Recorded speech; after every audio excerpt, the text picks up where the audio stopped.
प्राचीन समय की बात है। मगध गांव में एक किसान था। कभी उसकी फसल अच्छी होती तो कभी नहीं होती थी, जिससे वह किसान बहुत दुखी रहता था। उसे काफी दुखी देखकर उसकी पत्नी बोली, क्यों, क्या हुआ, बहुत उदास हो? किसान बोला, क्या करूं, मेरे पास बहुत समस्या है, इस वजह से दुखी हूँ। तो किसान की पत्नी बोलती है, मेरी एक सहेली है, उसने महात्मा बुद्ध के बारे में बताया। वो बोली, वे इतने चमत्कारी पुरुष हैं, किसी की भी समस्या को मिनटों में दूर कर देते हैं। आप भी जाइए ना, क्या पता हमारे सभी दुख दूर हो जाएं। किसान मन बना लेता है कि वो महात्मा बुद्ध से मिलने जरूर जाएगा। अगले दिन किसान किसी से पूछकर महात्मा बुद्ध से मिलने चला जाता है और महात्मा बुद्ध के आश्रम में पहुंच जाता है और उनको देखते ही उनके चरणों में गिरकर प्रणाम करता है और अपनी सारी समस्या भगवान बुद्ध को बताने लगता है। बुद्ध जी, मेरी फसल कभी बहुत अच्छी होती है तो कभी कुछ होता ही नहीं है, मैं बहुत परेशान हो गया हूँ। गुरुजी, कभी कभी तो मेरी पत्नी अच्छे से रहती है और कभी कभी वो मुझसे बहुत लड़ती है, तो उससे भी बहुत परेशान हो जाता हूँ। और एक बेटा है, वैसे तो बहुत अच्छा है, पर कभी ऐसा व्यवहार करता है, लगता है मेरा बेटा ही नहीं। मैं बहुत समस्या में हूँ, आप ही मेरा दुख दूर कर सकते हैं। मैं बहुत ज़्यादा दुखी हूँ, कृपा कर मेरे दुख को दूर करो। ये सब बातें गौतम बुद्ध बड़े ध्यान से सुन रहे थे। तब किसान बोला, गुरुजी, आप कुछ बोल क्यों नहीं रहे हैं? मैं आपसे अपनी समस्या का समाधान पूछने आया हूँ और आप हैं कि मौन हैं। गौतम बुद्ध बोले, ये थोड़ी ना कोई समस्या है, ये तो सबके साथ हो रहा है। कोई और समस्या हो तो बताओ। छोटा मोटा दुख तो सबको है, तुमसे ज्यादा दुखी हर कोई है। इसे ही तो जीवन कहते हैं, इसे समस्या थोड़े ना कहते हैं। किसान बोला, मैं आपको बहुत ज्ञानी पुरुष समझ रहा था, पर आपको तो कुछ भी पता ही नहीं। काहे का गुरु बनते फिरते हो, जब किसी समस्या का समाधान ही नहीं है आपके पास। पता नहीं क्यों आप लोगों के भगवान बने फिरते हो, कुछ आता जाता है नहीं, गुरु बने हो। इतना बोलकर किसान वहां से जाने लगा। तब गौतम बुद्ध कहते हैं, तुम्हारी इस समस्या का कोई समाधान नहीं है, पर जो दूसरी समस्या है उसका समाधान है। किसान ये बात सुनकर और गुस्से में आ जाता है, बोलता है, जो समस्या लेकर आया हूँ उसका कोई उपाय नहीं बता पाए, अब दूसरी समस्या का समाधान बता पा रहे हो आप, जो मुझे पता ही नहीं है। गौतम बुद्ध ने कहा, यही तो कारण है आपके दुख का, आपको पता ही नहीं है कि मैं किस बात से दुखी हूँ। कभी दूसरों को देखना, कितने दुखी लोग हैं इस धरती पर। हमें बस हमारा कर्म करना चाहिए, फल की इच्छा नहीं करनी चाहिए। क्या तुमने कभी अपने आसपास के लोगों को देखा है, वे इंसान कितने दुखी हैं, या सिर्फ उसी को देखा है जो सुखी हैं? बस उनको लेकर तुम दुखी होते हो। कभी उससे पूछो तो वो भी बोलेगा कि मैं दुखी हूँ। कभी किसी वजह से देखो कितने सुख की अनुभूति होती है। इस दुनिया में हर कोई दुखी है। अपनी जिंदगी में मन में इच्छा का त्याग कर दो, तब तुम सुखी हो जाओगे, क्योंकि दुख तो लगे रहते हैं, वो समय के साथ अपना रास्ता बदल लेते हैं।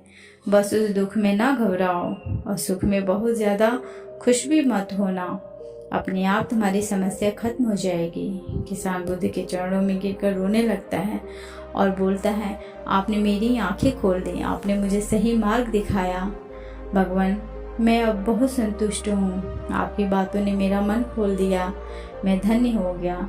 वो अपनी की हुई गलतियों की माफ़ी मांगने लगा। उसे ये एहसास हो गया कि उसने बुद्ध का कितना अपमान किया है, और ये भी जान गया कि समस्या होती नहीं, बस विचार की वजह बनती है। इसलिए कभी भी ज़्यादा सोचना नहीं चाहिए।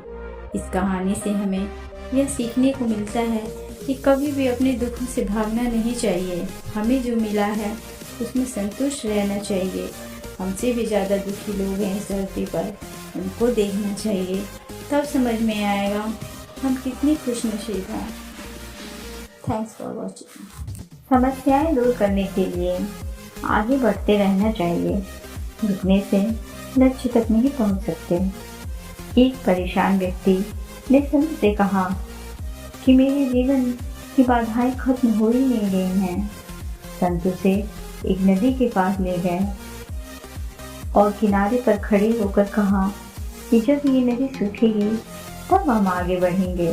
किसी भी बाधा को दूर करने के लिए हमें आगे बढ़ते रहना जरूरी है। अगर रुक जाएंगे तो कभी भी लक्ष्य तक नहीं पहुंच सकते हैं। इस संबंध में एक लोक कथा प्रचलित है। कथा के अनुसार एक व्यक्ति के जीवन में समस्याएं बहुत अधिक थीं। बचपन से ही उसे परेशानियों का सामना करना पड़ रहा था। पिता का देहांत हो चुका था और बचपन में ही माता भाई बहनों के पालन पोषण की जिम्मेदारी उसके सिर पर आ गई थी। बड़े होने पर व्यक्ति का विवाह हुआ, लेकिन शादी के बाद उसकी समस्याएं और अधिक बढ़ गईं। उसके जीवन में एक परेशानी खत्म होती तो दूसरी आ जाती थी।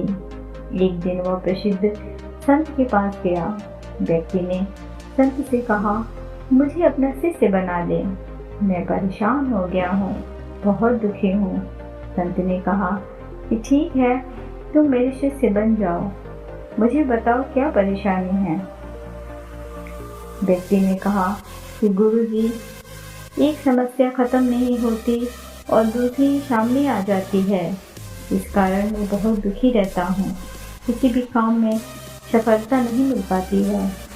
संत ने कहा कि ठीक है, मैं तुम्हारी समस्याओं का हल तुम्हें बता दूंगा, लेकिन अभी तुम मेरे साथ चलो। गुरु नए शिष्य को लेकर नदी के किनारे गए कि हमें ये नदी पार करनी है। ये बोलकर वही खड़े हो गए। शिष्य भी गुरु के साथ खड़ा हो गया। कुछ देर बाद शिष्य ने कहा, गुरुदेव, हमें नदी पार करनी है, तो हम यहाँ क्यों खड़े हैं? नदी के सूखने का इंतजार कर रहे हैं। जब ये सूखेगी हम इसे आसानी से पार कर लेंगे। शिष्य को आश्चर्य हुआ। वह बोला, गुरुजी, ये कैसी बात कर रहे हैं?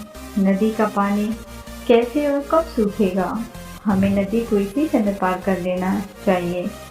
संत ने कहा कि मैं तुम्हें यही बात समझाना चाहता हूँ, जीवन में भी समस्याएं तो आती ही रहेंगी, हमें रुकना नहीं है, लगातार आगे बढ़ते रहना है, तभी तो हम उन्हें कर पाएंगे। आगे बढ़ते रहेंगे तो समस्याओं के हल मिलते जाएंगे। अगर रुक जाएंगे तो एक भी बाधा पार नहीं हो पाएगी। शिष्य को गुरु की बात समझ में आ गई और उस दिन के बाद उसकी सोच बदल गई। प्रचलित लोक कथा के अनुसार संत तुकाराम अपने शिष्यों को रोज उपदेश देते थे। शिष्यों के साथ ही आसपास के गांवों के लोग भी उनके घर प्रवचन सुनने आते थे। आसपास के क्षेत्रों में उनकी प्रसिद्धि काफी बढ़ गई थी। संत तुकाराम का एक पड़ोसी उनसे जलन की भावना रखता था। वह रोज प्रवचन सुनने के लिए भी आता था। पड़ोसी तुकाराम को नीचा दिखाने का मौका खोजता रहता था। एक दिन तुकाराम की भैंस उस पड़ोसी के खेत में चली गई और भैंस की वजह से पड़ोसी की बहुत सारी फसल खराब हो गई। इससे पड़ोसी को बहुत गुस्सा आ गया।